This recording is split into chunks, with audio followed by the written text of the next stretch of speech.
ah du yomb de.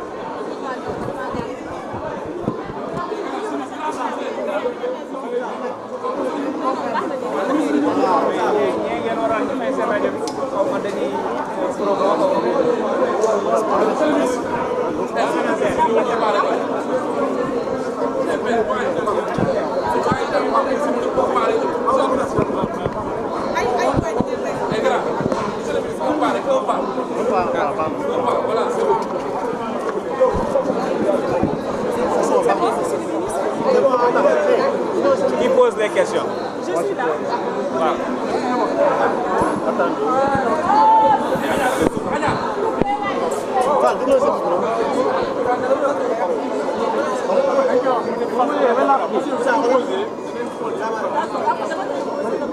Ça, il n'y a pas de problème. Il est habitué.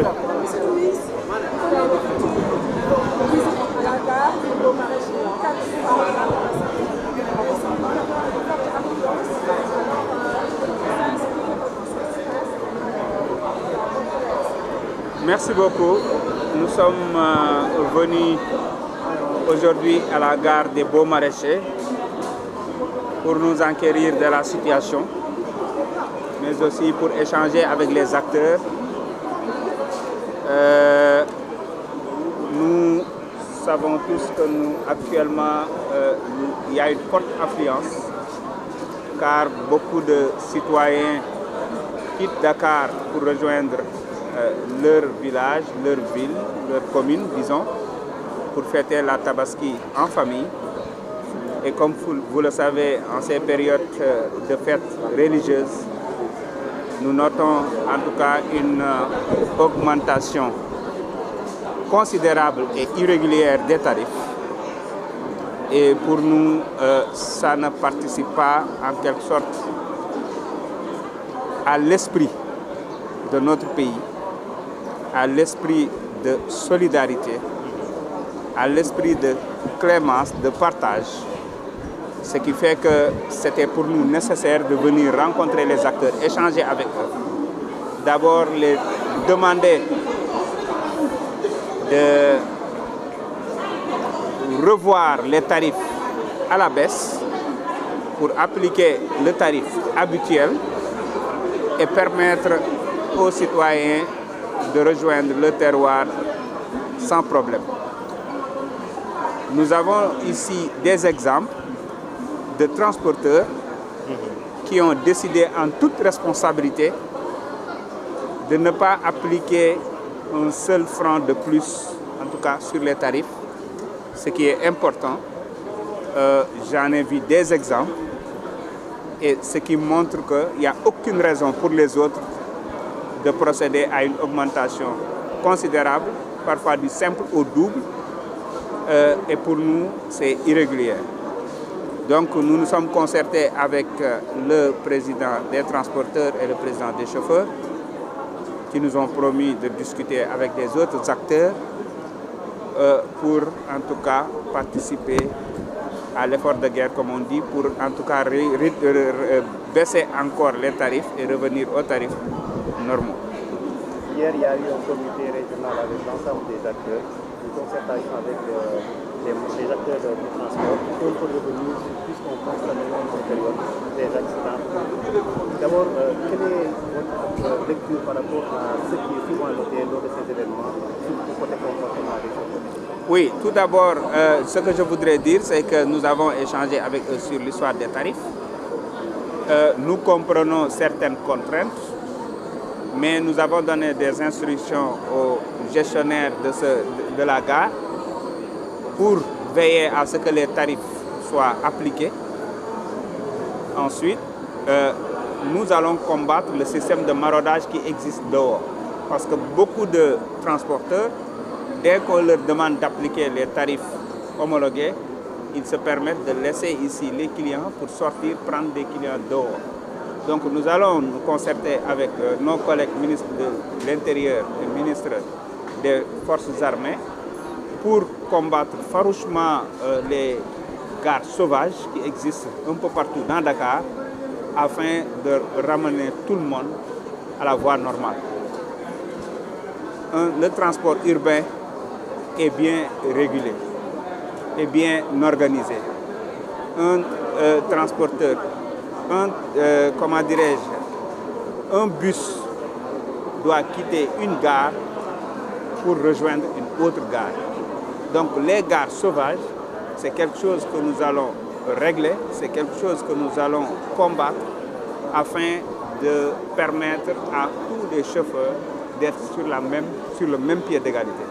Comme vous le savez, la gare des Beaux-Maraîchers est fermée à 0 heure. La gare des Beaux-Maraîchers est fermée à 0 heure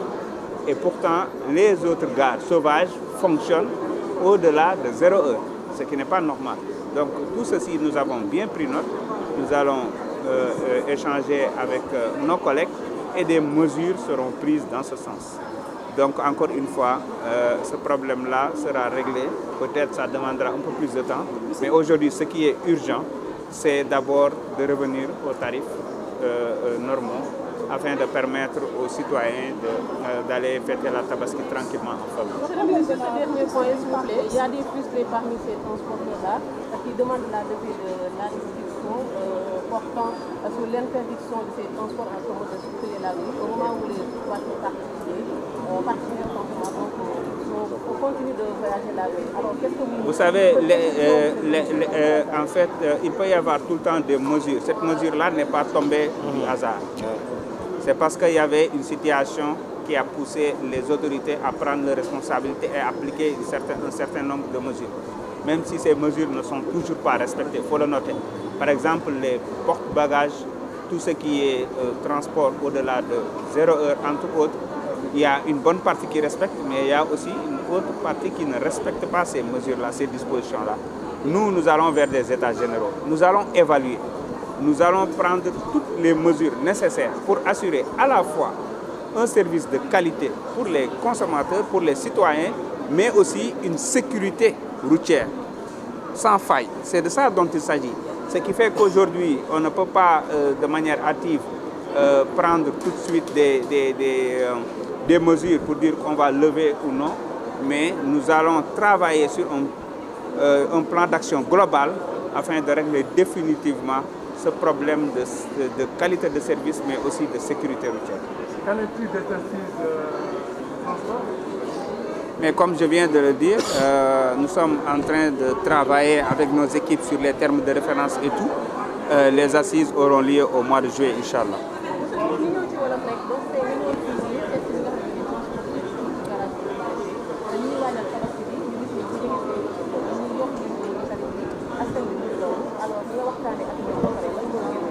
waaw loolu dëgg la comme ni nga ko xamee dañ fi ñëwoon tey ngir xool si garage Beaux Maraîchers ci yanam anam la nit ñi di demeek dikk waaye tamit waxtaan ak acteurs yi ñu fi fekk wax fa dëgg yàlla dalal nañ ñu ci anam yi mu gën a rafetee waxtaan ak ñun ci waxtaan bu mucc ay ñu leen ciy jaajëfal te xam nañ ne ñi waxtaan ak ñun ay responsable lañ ñi waxtaan ak ñun xam nañu bu baax luy xew fii xam nañu seen liggéey ci gàttal moo xam ki nga xam ne moom mooy gérer gare bi moo xam ki nga xam ne moo jiite transporteurs yi waaye moo xam ki nga xam ne moo jiite chauffeurs yi amal nañ ay waxtaan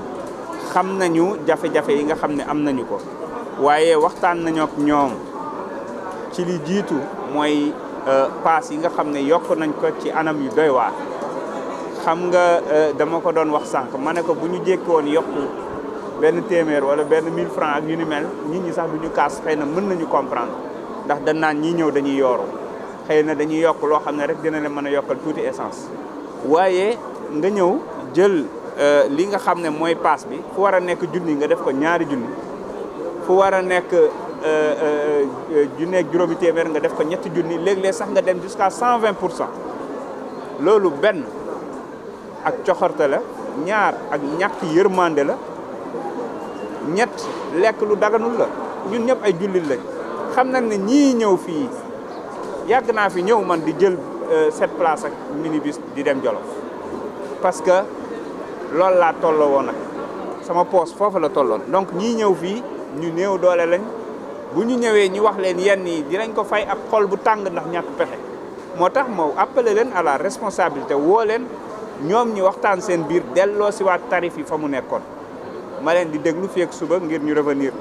leneen li nga xam ne am na ci solo mooy ñenn ci ñoom ñi ngi fii ma mën leen a tudd mais ki nga xam ne ci boppam moo jiite transporteurs yi ndax yor na fi otoom yor fi garage am moom du yokkul 15 mii góor gi jóg nii dërëm yokku ko doxantu naa léegi ba ci garage Jolof ma fekk fa chauffeur bu ñuy wax Balla Ndaw yàpp na minikaaram ba mu fees mu ne ma laajal ku la neex yokku ci dërëm kon ñoom xam nañ ne yokk gi du yoon xam nañ ne aussi am na mën na nekk ngir bañ a yokk benn dërëm ci période tabaski wala màggal ak lu ni mel li dañuy wax ne rek buñ leen waxee ne fii kenn du fi yokk dañuy génn ci biti daal di yabee foofa def maraudage foofu tamit nag li ma ci bëggoon a wax mooy askan wi tamit foog ñu xam nuñ bëgg booy jël oto pour tukki da ngay ñëw ci garage bu ñu nangu dugg ci oto yi gaare ci mbedd yi ba loolu tamit foog ñu wax ko nañuy ñëw ci garage yi di jël oto bu ñu dem ci oto yi gaare ci mbedd yi loolu benn la ñaar ñun dinañ waxtaan ak suñuy naataango ministre de l'intérieur ak ministre des forces armées bi yor gendarmerie ngir ñu xeex li nga xam ne mooy garage yi ñuy taxawal ci mbedd yi partout transport dañ ko organiser boo maraîcher ku ko gis xam ne ni ñu ko defee mu am système intermodal nga mën a dugg ci TER wàcc fi wala mën a wàcc fi dugg ci TER dem wala mën a jël bus dem wala mën a jël taxi dem c'est pour que ñu organiser transport ñëpp di ñëw fii di mën a dem di dikk ñu mën a am contrôle ci kan ak kanay dem di dikk ndax tey oto bu fi quitté xam nañ ko nombre de voyageurs yu dem xam nañ ko statistique yëpp a ngi fi question de sécurité sax publique la mais aussi sécurité routière ndax am na fi système de centre contrôle technique bu ñu fi bëgg a def ci sortie bi taxi yi dinañu ko xoolaat incha allahu rabbi waaye fii ñu toll nii li ne këtt ne jon mooy tabaski gii ñu jëm ñu bàyyi tarif yi fa mu nekkoon ñun nag dinañu xeex bu baax système maraudage bi waaye dinañu fexe tamit bu fekkente ne fii ak suba ñoom ñëwuñu ñoom jëlal seen bopp décision ñun état dinañ jël suñu responsabilité jël décision yi ñu war a jël incha allahu rabbi. décision yooyu ñi nga xam ni dañuy voyage bi dem transporter yi ñu tere leen jox ci liggéey c'est particulier ñu koy def en même temps ñoom ñu bëgg ñu dugg leen interdiction boobu. loolu yëpp problème bi li ko indi mooy garage sauvage yi ñu bàyyi ci dëkk bi ñu nekk partout ñii nekk ci ay buntu këru sëriñ ñii nekk ci ay koñ ci ay station foo dem fekk fa garage amuñ ci benn contrôle ñii yàpp duñu respecté affaire yi ku ci tasewul ak policier wala gendarme mu arrêté la wàcce sa bagage wala contrôlé la noonu ngay demee di risquer vie wu ay doomu aadama moo tax may wax aussi askan wi ñu bañ a ñu jàppale ñu ci parce que tamit buñ leen di jàppale ñoo ñu mën a jàppale nañu moytu garage yu mbedd yi nañu moytu garage yu mbedd yi te ñëw ci garage yi nga xam ne organisé nañu c'est vrai war nañu yokk garage te am na programme boo xam ne ci organisation gare routière yi la bokk pour partout dans le Sénégal ngir ñu mën a am parce que lii mën a tax ñi am contrôle sécurité routière contrôle ci ñiy dem ak ñi dikk mooy oto di jugee gare di dem gare tey statistiques yi xëy na mën nañ ko wone mais oto yi nga xam ne ci gare boo maraîcher la ñuy jugee di dem daanaka doo dégg ay jafe-jafe ci yoon yi ndax dañuy contrôler la ñu war a contrôler balaa ñuy gis mais oto yi nga xam ne guddi gi la ñuy yeb jël seen porte bagage yëpp ci sud yi yëpp ci porte bagage yi ba kenn xamul nu mu toll ñoom ngay dégg ñuy am ay accident ci yoon bi ak yu ni mel donc encore une fois loolu dinañ ci jublu comme ni ma ko waxee xeex ko ba lépp normal ndax fii gare bi minuit ñu tëj ko benn oto du fi génn. mesures yàgg nañ koo jël mais Sénégal problème bi. yàgg nañ koo jël ñan ñoo ko doon jël. xaarale waaw kay léegi nag état changé na ñun ñëw nañ teg nañ ñu fi pour ñu régler transport seetaan leen ñu ba ci kanam mois de juillet incha allah dinañu amal assise. jërëjëf.